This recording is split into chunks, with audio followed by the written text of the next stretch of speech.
मरहबा collection mall, readymade कपड़ों का भरपूर खजाना, jeans pant, T shirt, cargo pant, night pant, बच्चे और बच्चियों के लिए अच्छे खूबसूरत और उम्दा ड्रेस। पता याद रखे, जमुर हाई स्कूल मेन रोड, जैतून हजीन मस्जिद के पास, मालदा चौक।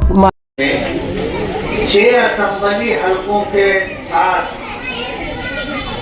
पार्लियामेंट का एक हलका बना था और 5 असेंबली हलकों में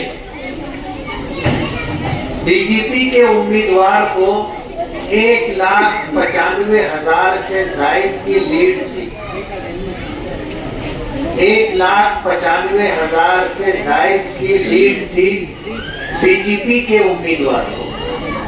लेकिन हमने अपने अकाबिरीन, अपने बुजुर्गों और उलमाए किराम की राय के एहतराम में कि आज जरूरत यह है कि फिरका परस्तों को शिकस्त होनी चाहिए और जो सेकुलर उम्मीदवार है उसकी जीत होनी चाहिए। उस आवाज पर पूरे शहर में लब्बैक था और 1,98,000 से जायद वोटें सेकुलर उम्मीदवार को दी और 3,800 कुछ वोटों से सेकुलर उम्मीदवार जीता। इस बात का शोर मालेगांव से लेकर के दिल्ली तक है कि मालेगांव सेंट्रल, मालेगांव मध्य से बीजेपी को 5,000 वोट भी नहीं मिली, 4,527 वोट मिली और उसके सामने सेकुलर उम्मीदवार को 1,98,000 से जायद वोटें मिली। ये वोट जिहाद है। पहले लव जिहाद का शोषण छोड़ा गया, हम पर ये इल्जाम लगाया गया कि हम हिंदू घराने की लड़कियों को वरगलाते हैं और इश्क और मोहब्बत का झांसा देकर उनको अपने दामे फरेब में फंसाते हैं और फिर उनसे निकाह करके उनको मुसलमान बनाते हैं। पहले हम पर ये इल्जाम लगा लव जिहाद का, उसके बाद इल्जाम लगा लैंड जिहाद का कि मालेगांव में रोहिंग्या मुसलमानों को अफगानिस्तान और बांग्लादेश से आने वाले लोगों को बसाया जाता है। आपको याद होगा 2014 में इलेक्शन हुआ था, हम उस वक्त हार गए। शेख आसिफ साहब जीते थे, उन्होंने इस बात का ऐलान किया था कि रोहिंग्या बर्मा से उजाड़े गए जो मुसलमान हैं हम उनको मालेगांव में बसाएंगे। उन्होंने किया तो कुछ नहीं, लेकिन फिरका परस्तों को एक उन्वान दे दिया। आज सूरत हाल ये है कि आज भी बीजेपी का एक शख्स जो कभी मिंबर आप पार्लियामेंट रहा, आज एक छोटी सी कमेटी का सदर है, वो मालेगांव आज भी आया था और उसका ये बोलना है कारपोरेशन में जन्म दाखिले के जो जिम्मेदार ऑफिसर हैं कि तुम जो है बाहर से बांग्लादेश और बर्मा से आने वाले लोगों को जन्म दाखिला बना के देते हो। तहसीलदार के पास जाकर के उसने ये इल्जाम रखा कि तुम जो है जिनके पास कारपोरेशन में जन्म दाखिला नहीं है उनको तुम जो है एफिडेविट के ऊपर उनको दाखिला बना करके देते हो। मालेगांव पर यह इल्जाम लगा जिसका तस्करा चीफ मिनिस्टर फडणवीस साहब ने, जिनके पास होम मिनिस्ट्री भी है, ये ऐलान किया हाउस में उन्होंने कि मालेगांव में 114 करोड़ रुपया आया और ये 114 करोड़ रुपया वोट जिहाद के लिए इस्तेमाल। ये 114 करोड़ रुपया दहशत गर्दों को मदद करने के लिए इस्तेमाल हुआ और इशारा मालेगांव और मालेगांव के मुसलमानों की तरफ था। लेकिन कहते हैं ना, जिसे अल्लाह रखे उसे कौन चखे। इस मामले में मालेगांव में मशरिकी इलाका यानी नदी के इस तरफ का एक आदमी भी नहीं। अल्हम्दुलिल्लाह इस मामले में एक मुसलमान भी नहीं है। जितने लोगों के अकाउंट में पैसे आए करोड़ों रुपए, वो सब नदी के उस पार गैर मुस्लिम लोग। हमने इंक्वायरी की मुखालफत नहीं की, हमने तो उनको खुला मैदान दिया और होम मिनिस्ट्री में हमने लेटर दिया कि आप इस मामले की पूरी इंक्वायरी करें कि ये पैसा आया कहां से, किन लोगों ने ये पैसा ट्रांसफर किया और किनके अकाउंट में आया, और आने के बाद इलेक्शन तो महाराष्ट्र में था, ये सारा पैसा गुजरात गया। आप पूरी इंक्वायरी करो। हमने इंक्वायरी की कभी मुखालफत नहीं की। जाहिर बात है हमारी मुखालफत के बाद भी उनको जो करना है वो करेंगे। हमने कहा कि आप इंक्वायरी करो और जो गुनहगार है उसको सजा मिलनी चाहिए। लेकिन पार्लियामेंट का जो इलेक्शन आपने सेकुलर उम्मीदवार को जिताने का फैसला लिया था, आज मालेगांव शहर निशाने पर। मालेगांव शहर में पार्लियामेंट इलेक्शन के मौके पर लोगों को सुपारी दी गई थी। अभी यूसुफ इलियास साहब ने उसका तस्करा किया। आज जो लोग असेंबली इलेक्शन में थे और अजीत दादा पवार के साथ बास के साथ इस्लाम नामी पार्टी लाकर के इलेक्शन लड़ रहे थे, हमने इस बात का तस्करा अखबार के जरिए और अपने स्टेट के जरिए आपके सामने रखा। दिल्ली थैले से बाहर आ गए। इलेक्शन का रिजल्ट आने के बाद ये जा करके अजीत दादा पवार से मिले और उनके जो साथ में रहने वाले लोग हैं, सियासी तौर पर उनके जो हमनवा हैं, उन्होंने बरमना इसका इजहार किया कि हम तो जाएंगे और उनके साथ मिलेंगे और उनके साथ रहेंगे। हम शहर की तामीर और तरक्की चाहते हैं। उनके पास फाइनेंस मिनिस्ट्री है, हम फंड ला करके मालेगांव के विकास की कोशिश करें। दिल्ली थैले के बाहर आ गए। वो अगर जीतते तो जा करके बीजेपी के साथ उनकी गोद में बैठते। और ये चीज आप समझ लीजिए, नोट कर लीजिए कि अजीत दादा पवार की पार्टी को कारपोरेशन में कामयाबी दिलाने के लिए ये पूरी कोशिश करेंगे। और इनकी कोशिश ये होगी कि बीजेपी का मेयर कारपोरेशन में बैठे और कारपोरेशन पर फिरका परस्तों का कब्जा हो जाए। ये उनकी प्लानिंग है। जब मालेगांव के लोगों ने पार्लियामेंट में ऐसा फैसला लिया है, पार्लियामेंट इलेक्शन में, उस वक्त से मालेगांव टारगेट पर। अल्लाह का बहुत बड़ा एहसान है। मालेगांव में इनको एक भी बांग्लादेशी नहीं मिला, इनको एक भी रोहिंग्या मुसलमान नहीं मिला, लेकिन वो इस मामले में लगे हुए हैं। हम इंक्वायरी की मुखालफत नहीं करते, इंक्वायरी करो आप।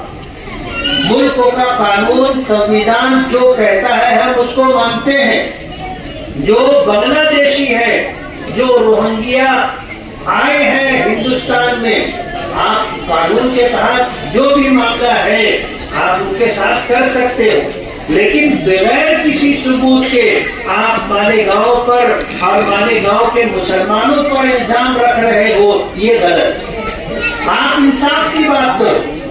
आप अगर फडणवीस साहब होम मिनिस्टर और चीफ मिनिस्टर हैं और हाउस में उन्होंने मालेगांव का नाम लिया और हाउस में उन्होंने 114 करोड़ रुपए की बात की, तो उनको ये भी कहना चाहिए और बताना चाहिए था कि ये 114 करोड़ रुपया मालेगांव मध्य यानी मालेगांव सेंट्रल में आया है या मालेगांव आउटर में आया है। उनको ये भी बताना चाहिए था कि ये पैसा मुस्लिम नौजवानों के अकाउंट में आया है या हिंदू नौजवानों के अकाउंट में आया है। आपने इल्जाम हम पर रख दिया और गलत इल्जाम रखा। आज अगर किरीट सोमैया और नीतीश राणे जैसे लोग मालेगांव में आकर के फिरका परस्ती की बात करते हैं, तो उनको रास्ता बना करके देने वाले यही लोग हैं। नीतीश राणे को फोन करके मालेगांव का मसला बताने वाले ये लोग हैं। और कोई चीज छुपती नहीं है।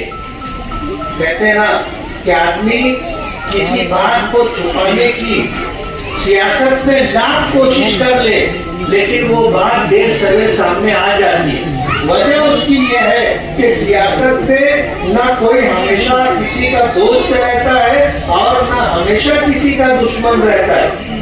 2014 के इलेक्शन में लड़ा था और हार गया, और उस वक्त एनसीपी के एक बड़े लीडर ने हमारे साथ धोखा किया था और इलेक्शनी फंड हमको देना था तो उन्होंने किसी और को दिया था, लेकिन वो बात आज सामने आ गई। जिनको दिया गया था उन्होंने बताया कि भाई तुमको जो फंडिंग होनी थी तुमको नहीं हुई, हमको हुई थी। तो सियासत में कोई बात छुपती नहीं है, देर सवेर सच्चाई सामने आ जाती है। आज मालेगांव को जिस तरह टारगेट किया गया, वोट जिहाद का नाम दिया, शोभाताई बचाओ, कोई आलिमा हाफिजा या कोई जो है मुसलमान खातून नहीं है। मालेगांव के लोगों ने सेकुलर हिंदू खातून को वोट दिया। हमने कोई खालदा जिया को वोट नहीं दिया था, हमने कोई हसीना वाजिद को वोट नहीं दिया था, हमने तो शोभाताई बचाओ को वोट दिया। उसके बाद भी हम पर इल्जाम है वोट जिहाद का। अगर किसी मुसलमान को वोट दिया जाता तो आप जो बात कहते वो काबिले गौर होती। हैरत की बात है कि मालेगांव लोकसभा हल्के में 5 असेंबली हल्के में बीजेपी को 1-2 लाख के करीब उसको वोट की लीड मिली थी। उसको आप वोट जिहाद नहीं बोलोगे, उसको वोट जिहाद नहीं बोलोगे। मालेगांव में अगर किसी ने, मालेगांव के लोगों ने वोट दिया और पूरी ताकत के साथ दिया और एक प्रोग्राम के तहत दिया तो आप उसको वोट जिहाद बोलते हो।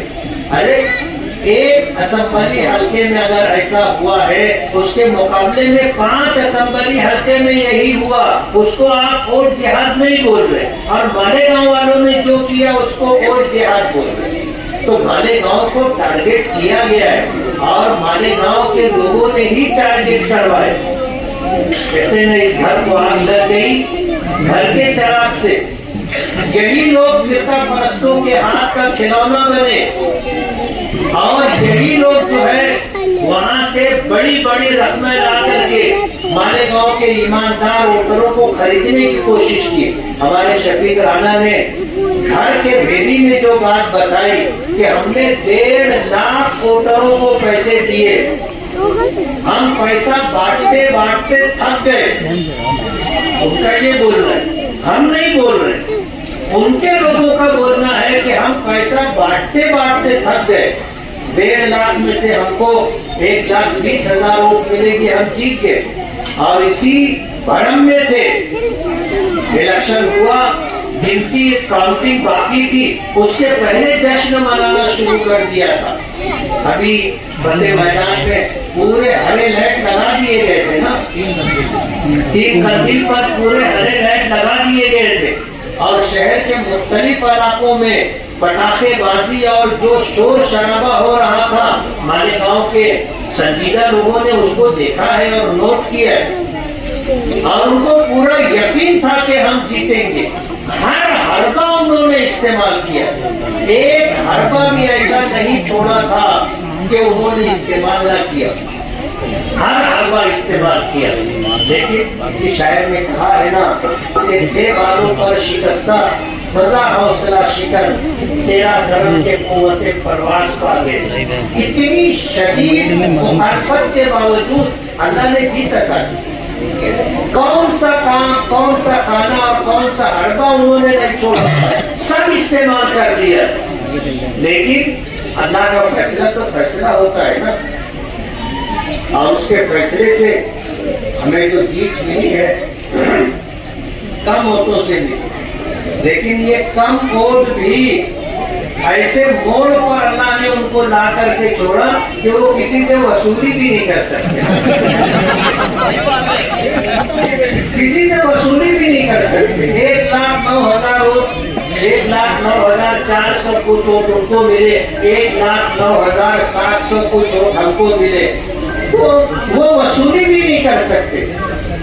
अगर लंबा फर्क होता तो वो वसूली के लिए निकलते। हमने उनको मशवरा किया था और खुलूस के साथ दिया कि आपने पैसा बांटने के लिए जिनको पैसा दिया है उनमें से किसी ने फार्म हाउस खरीद लिया, किसी ने प्लाट खरीद लिया, किसी ने घर खरीद लिया, किसी ने लोगों का कर्जा अदा किया, मार्केट का भरना कर दिया।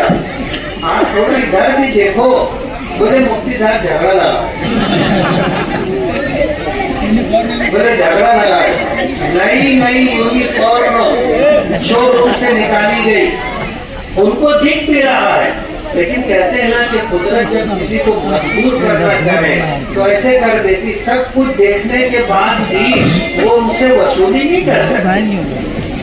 हमारे बराबर ही उनको वोट मिली, कम नहीं मिली, थोड़ा सा फर्क है। और हम तो ये भी कहते थे कि 10-20 लाख रुपया और बांट देते तो जीत जाते हैं। 10-20 लाख रुपया और बांट देना था। कारपोरेशन का लुका हुआ माल पब्लिक की टैक्स की रकम थी, पब्लिक में ये पैसा वापस गया, हम ऐसा मानते हैं। इन्होंने पब्लिक का पैसा लूटा था, पब्लिक को दिया और अपने हाथ से दिया ना, पहुंचा के दिया।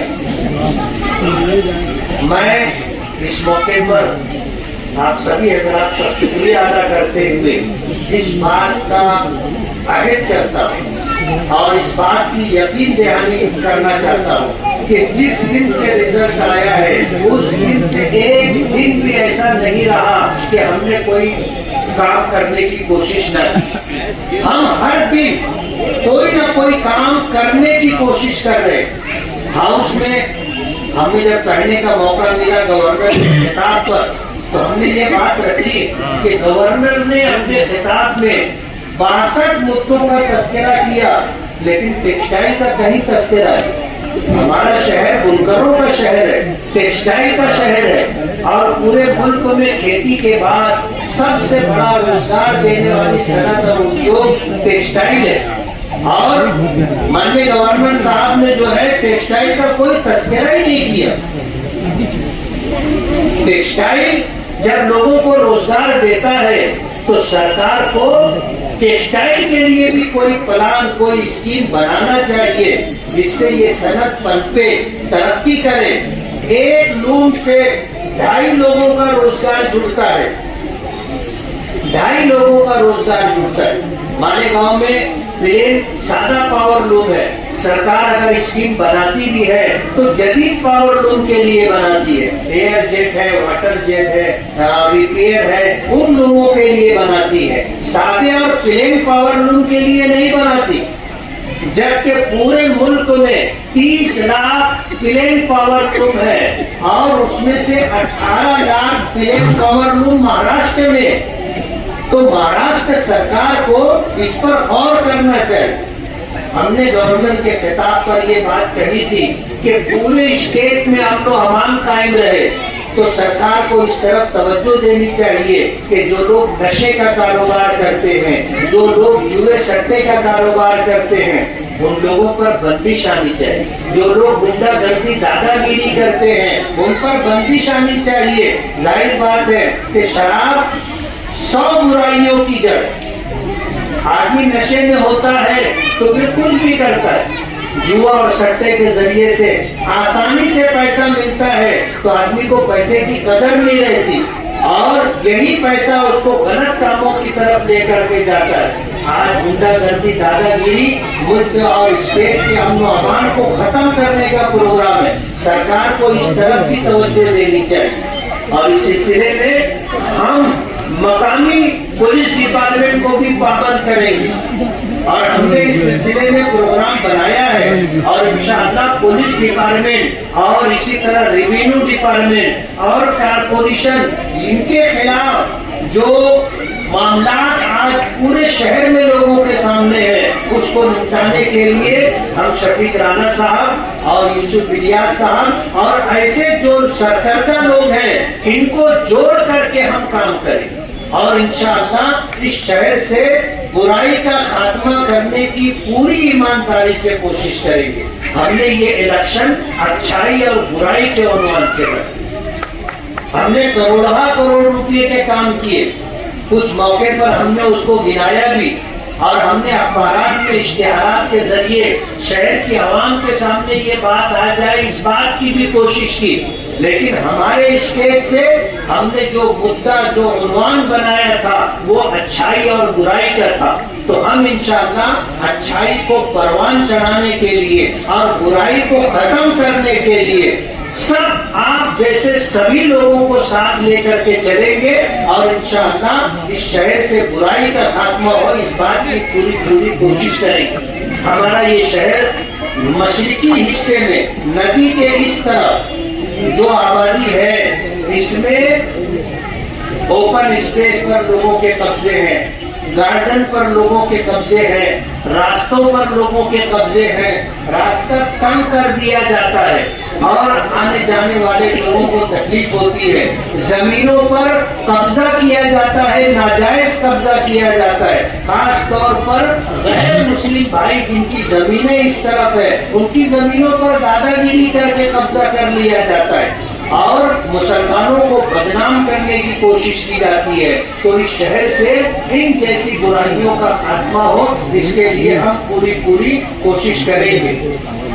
कारपोरेशन से रिलेटेड जो मामला है, उस मामले में भी हम इंशाअल्लाह शहर के लिए भले से भला काम हो उसकी कोशिश करेंगे।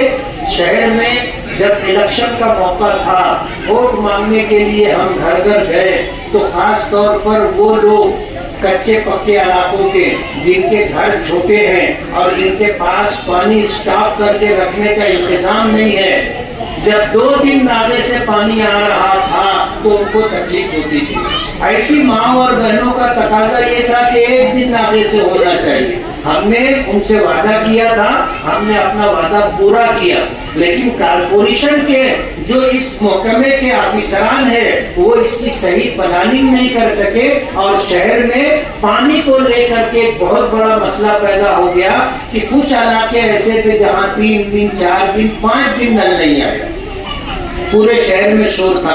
कुछ लोगों का ये बोलना था, बल्कि अक्सर लोगों का ये बोलना था कि सर्दी का मौसम है, इतने पानी की जरूरत नहीं है। लोग पानी गाड़ी धोने के लिए, सड़क धोने के लिए इस्तेमाल कर रहे हैं। लोगों के पानी के पाइपलाइन में नल नहीं है, पानी बहता रहता है, जाए होता है। इसलिए 2 दिन नाले से करवाओ, जब गर्मी का मौसम आएगा उस वक्त तक पूरा नियोजन बन जाए और 1 दिन नाले से पानी आए, इस बात की कोशिश हो।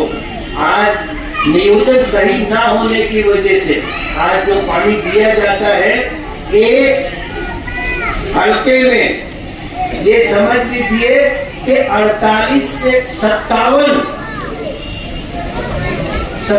महल्ले पड़ते हैं जहां पानी जाए। अब जाहिर बात है 24 घंटे में अगर आधा घंटा भी पानी दिया जाए तो 48 महल्लों में पानी जाएगा।